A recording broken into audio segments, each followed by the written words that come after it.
हमने देखा कि दो किस्म के सेल्स होते हैं, electrolytic cells and galvanic and voltaic cell.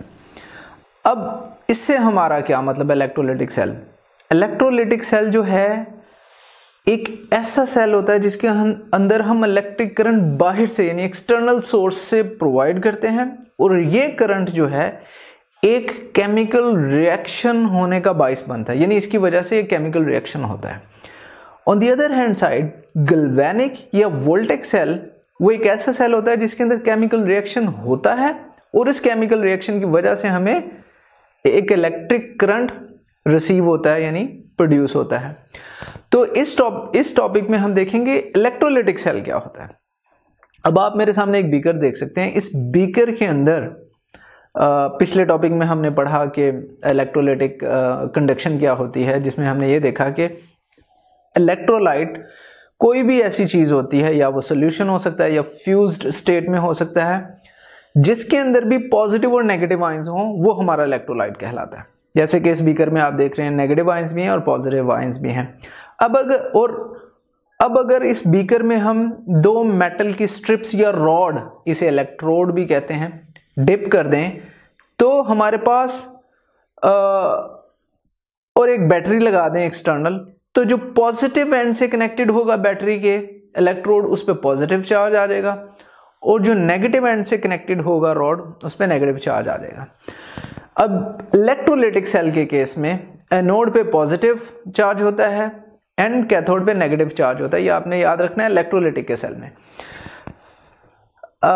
Electrolytic cell के केस में।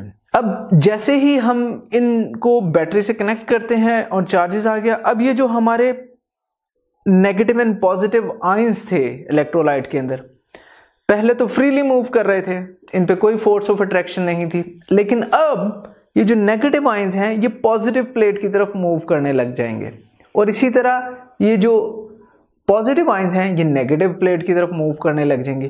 तो ये मूवमेंट क्या है? ये मूवमेंट की वजह से इलेक्ट्रॉन्स, क्योंकि चार्जेस मूव हो रहे हैं और हमने कहा था कि flow of charges is called current, तो इसकी वजह से अब ये यहां पे आएंगे नेगेटिव चार्ज और पॉजिटिव प्लेट पर अपना एक इलेक्ट्रॉन दे देंगे। और जब ये इलेक्ट्रॉन दे देंगे, आपको याद होगा हमने पढ़ा था कि loss is oxidation, loss of electron is oxidation, यानी ऑयल से याद रखना ऑक्सीडेशन इज लॉस्ट। तो यहां पर ये आके ऑक्सीडाइज हो गए। इसी तरीके से जो पॉजिटिव आयन है वो नेगेटिव प्लेट यानी कैथोड की तरफ जाएंगे और वहां पर एक इलेक्ट्रॉन गेन करके उसके ऊपर डिपॉजिट हो जाएंगे। तो ये जो केमिकल रिएक्शन हुआ ये इस बैटरी ने जो करंट प्रोवाइड किया उसकी वजह से हुआ। तो हम कह सकते हैं कि जो मूवमेंट थी ये कब तक रहेगी इलेक्ट्रोलाइट के सॉल्यूशन के अंदर? जब तक बैटरी इसे करंट प्रोवाइड करती रहेगी। अब अगर हम डेफिनेशन भी पढ़ लें तो the movement of ionic charges through the liquid brought by the application of electricity is called electrolytic conduction. And जो भी ऑपरेटस यूज हुआ यानी हमारा बीकर एंड हमारे रॉड और हमारी बैटरी, एक्सटर्नल बैटरी, ये सारा सेटअप जो है ये कहलाता है इलेक्ट्रोलाइटिक सेल। अब जो हमारे पास इलेक्ट्रोलाइट है ये या तो फ्यूज्ड सॉल्ट हो सकता है, और अगर फ्यूज्ड यानी मोल्टन सॉल्ट होगा तो प्रोडक्ट बड़ी इजीली प्रिडिक्ट की जा सकती हैं। हम देखेंगे इस बात का क्या मतलब है। फिलहाल आप यह देखिए कि अगर हमारे पास इलेक्ट्रोलाइट है PbR2, तो Pb के ऊपर प्लस चार्ज होगा और ये कैथोड यानी नेगेटिव प्लेट की तरफ जाएगा, और ब्रोमाइड जो है Br नेगेटिव, इसके ऊपर नेगेटिव चार्ज है तो ये पॉजिटिव प्लेट यानी एनोड की तरफ जाएगा। तो इसी तरह हम बुक में जो टेबल दिया गया है ये देख सकते हैं, NaCl जो है Na कैथोड पे जाएगा, Cl2 बनेगी एनोड के ऊपर।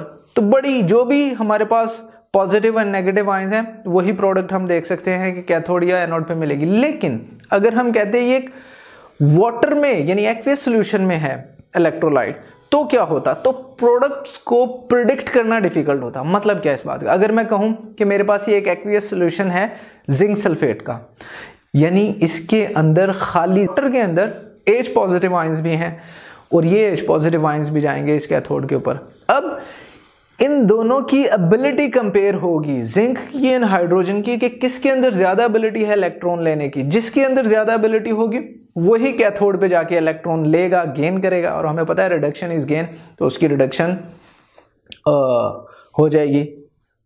इसी तरह नेगेटिव आयन जो हैं वो जाके अपना इलेक्ट्रॉन लूज कर देंगे प्लस एनोड के ऊपर, और हमें पता है oxidation is loss of electron, तो इनकी यहां पर ऑक्सीडेशन हो जाएगी एनोड के ऊपर।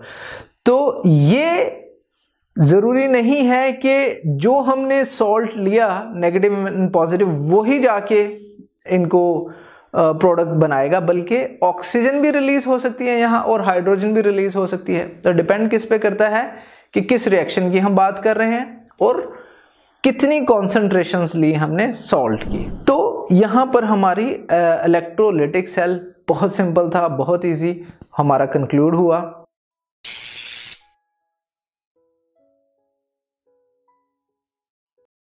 अगर आप ये लेक्चर कंप्लीट देखना चाहते हैं और उसके साथ साथ हजारों MCQs और उनकी एक्सप्लेनेशंस चाहते हैं तो अभी कृपया गूगल प्ले स्टोर पे जाइए और डाउनलोड कीजिए ऐप हिप्पो ई-लर्निंग प्रोग्राम। खुद भी इसे इस्तेमाल करें और इसके साथ साथ अपने फ्रेंड्स और अपने क्लास फेलो को भी अनुशंसा करें।